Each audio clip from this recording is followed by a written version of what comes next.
रात ऐसी थी जैसे आकाश ने खुद से मुंह मोड़ लिया हो। नगर की गलियों में धूल उड़ रही थी और मनुष्यों के चेहरे पर बेचैनी की परत जमी थी। किसी मंदिर की घंटी दूर से बजी, कमजोर, अस्पष्ट और तुरंत बाजार की कोलाहल में दब गई। किसी समय यह भूमि यज्ञों, सत्य और दया से महकती थी। आज लोभ, छल और क्रोध के शोर में कोई आवाज नहीं सुनाई देती। राजमहल के गर्भगृह में बैठे शासक मुस्कुराते हैं क्योंकि न्याय अब बोली लगाकर खरीदा जाता है। विद्वान चुप हैं, वीर उलझ चुके हैं और साधु वे या तो निर्वासित हैं या उपहास का लक्ष्य। एक वृद्ध शिव अपनी कुटिया में दीपक जलाए हुए बैठे हैं। उनकी आंखों में वह स्मृति जलती है जब धर्म, सत्य, दया, तप और दान 4 पायों पर दृढ़ खड़ा था। अब 3 पाए टूट चुके, शेष एक भी चरमराने लगा है। वे पत्तों की खड़खड़ाहट सुनते हैं। जंगलों में पेड़ कट रहे हैं, नदियां मैली हैं, हवा में विष का स्वाद है। गृहस्थ अपने ही परिजनों को संदेह की नजर से देखते हैं। मित्रता व्यापार हो गई है और शब्द शब्द अब तीर हैं जो हृदय को छलनी कर देते हैं। उसी रात एक बालक जिसका नाम आर्य है अपने दादा के पास बैठा पूछता है, दादा क्या सच में धर्म लौटेगा? शिव मुस्कुराते हैं थकी पर आश्वस्त मुस्कान। वह आएगा, वे कहते हैं, जब अंधकार अपनी अंतिम सीमा पार कर लेगा, जब राजाओं की नीति डाकुओं सी हो जाएगी, जब सत्य का दाम लगेगा, तब समय का चक्र स्वयं न्याय का रूप धर लेगा। आर्य की आंखें चमक उठती हैं। कौन? हर्ष दीपक की लौ में देखते हैं। वह जो शंभल गांव में जन्मेगा, जिसका नाम सुनकर अधर्म काम जाएगा। बाहर बादल गरजे, नगर की दीवारों पर काई फैलती गई, किंतु उस छोटी सी कुटिया में दीपक की लौ स्थिर रही। कोई था जो लौ का रक्षक बनने को तैयार था। समय और समय जब करवट लेता है तो सृष्टि का सूखा भी फिर हरियाली बनकर लौट आता है। पूर्व दिशा में जहां धान के खेत हवा के संग गाते हैं, शंभल नाम का एक शांत ग्राम है। एक ब्राह्मण विष्णुयश भोर में आरण्यों से अग्नि उत्पन्न करता है और प्रार्थना करता है, प्रभो धर्म की ज्योति मत बुझने दे। उसी गृह में एक शिशु जन्म लेता है, नेत्र शांत, देह से तेज प्रस्फुटित। गांव के लोग कहते हैं यह बालक अलग है, इसकी चाल में किसी प्राचीन प्रतिज्ञा की गूंज है। दिनों दिन वह बढ़ता है और वेद वेदांग, शास्त्र और धनुर्वेद उसके लिए जैसे स्मृति, पुनरावृत्ति हो।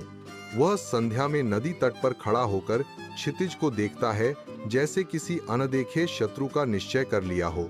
युवा होते होते एक रात्रि देवदार के वन में उसे स्वप्न जागृति का अनुभव होता है। वज्र सी ध्वनि गूंजती है, धर्म की रक्षा हेतु उठ खड़े हो। उसके सम्मुख श्वेत अश्व प्रकट होता है, देवदत्त, जिसके खुरों की रोशनी से अंधेरा पीछे हटता जाता है। उसी क्षण उसे एक ज्वलंत तलवार भी प्राप्त होती है, ऐसी कि जिसकी धार पर सूर्य की रेखाएं नृत्य करें। वह लगाम थामता है, अश्व हिनहिनाता है। यह केवल घोड़े की आवाज नहीं, समय की घोषणा है। ग्राम के वृद्ध उसकी आंखों में भविष्य देख लेते हैं। तुम्हारा पथ आसान नहीं, वे कहते हैं, पर सत्य का पथ कभी आसान रहा भी कहां। युवा नायक सिर झुकाता है। शहरों की खबरें आ रही हैं, दस्यु, प्राय राजा, कानून जो केवल कमजोर को बांधता है और बाजार जहां आस्था भी बिकती है।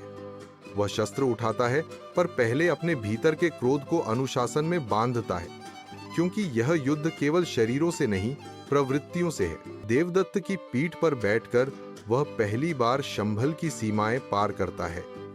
पीछे पालने की चरम राहट, आगे रण के नगाड़े। हवा में एक नई सुगंध है आशा की, और आशा जब शस्त्र बनती है तो वह सबसे सुरक्षित कवच साबित होती है। अधर्म का सम्राट कली अपने दरबार में बैठा हंस रहा था। मनुष्य अब इतने थक चुके हैं कि उन्हें सत्य समझाने की जरूरत नहीं, बस डर दिखाओ, लालच फैलाओ और वे स्वयं जंजीरें पहन लेंगे। उसके 2 मुख्य सेनापति कोका और विकोका नहीं, कदमों की ध्वनि बताती है कोका और विकोका काले कवच में उपस्थित हैं। जिस गांव में वह श्वेत अश्व दिखे, कली फुफकारा, वहां अंधड़ छोड़ देना। प्रभात में जब भगवान कल्कि और देवदत्त पहाड़ी मोड़ से निकले, सामने धूल का तूफान उठा। काली सेना के झंडे और उनके बीच कोका विकोका की ठाके, हमें मारकर भी क्या करोगे? हम फिर उठ खड़े होंगे। तलवार की टकराहट से हवा चिंगारियां उगलने लगी। कल्कि का हर वार न्याय की धुन था, किंतु आश्चर्य गिरे हुए भाई फिर खड़े हो जाते। रणभूमि पर समय जैसे ठहर गया। देवदत्त ने जमीन पर खुर पटका, कहीं आकाश में कोई अदृश्य नियम है जिसे समझना होगा। ध्यान की एक क्षणिक निस्तब्धता में नायक यानी कल्कि ने अंतर्ज्ञान से पूछा, इस पुनर्जागरण का रहस्य क्या? उत्तर, अहंकार से जन्मी वरदान शक्ति।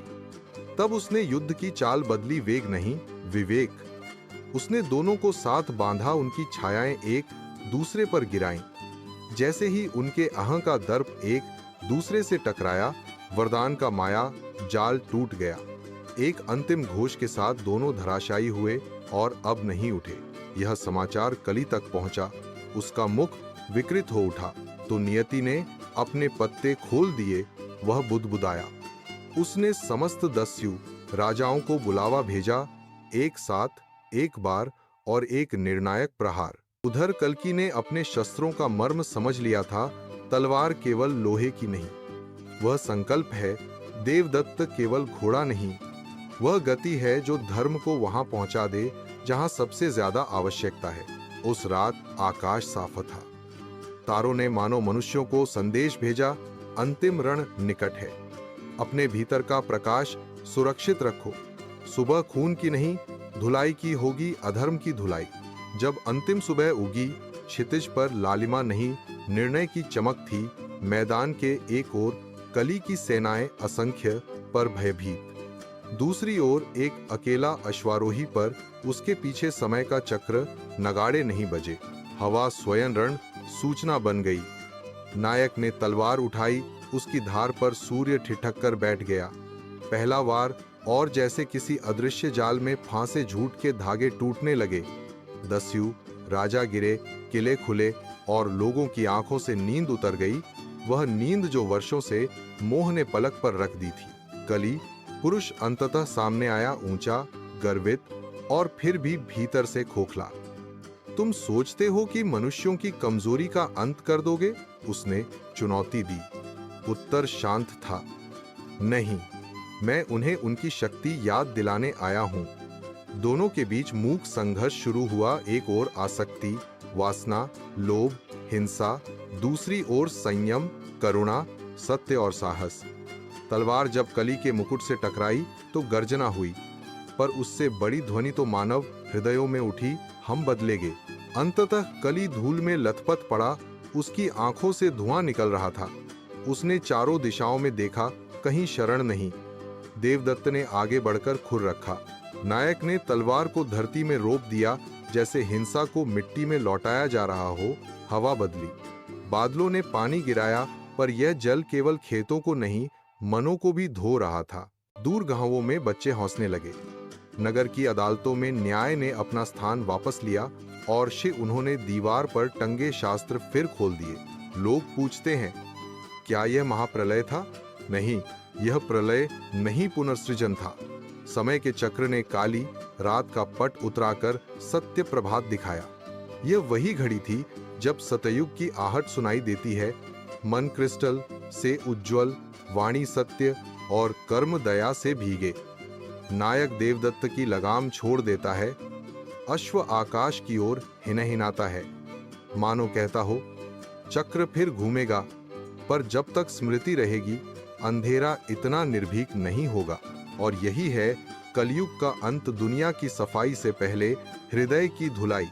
हथियार बदलते रहते हैं, पर विजय हमेशा उसी की होती है जिसने अपने भीतर के अंधेरे को पहले परास्त किया हो।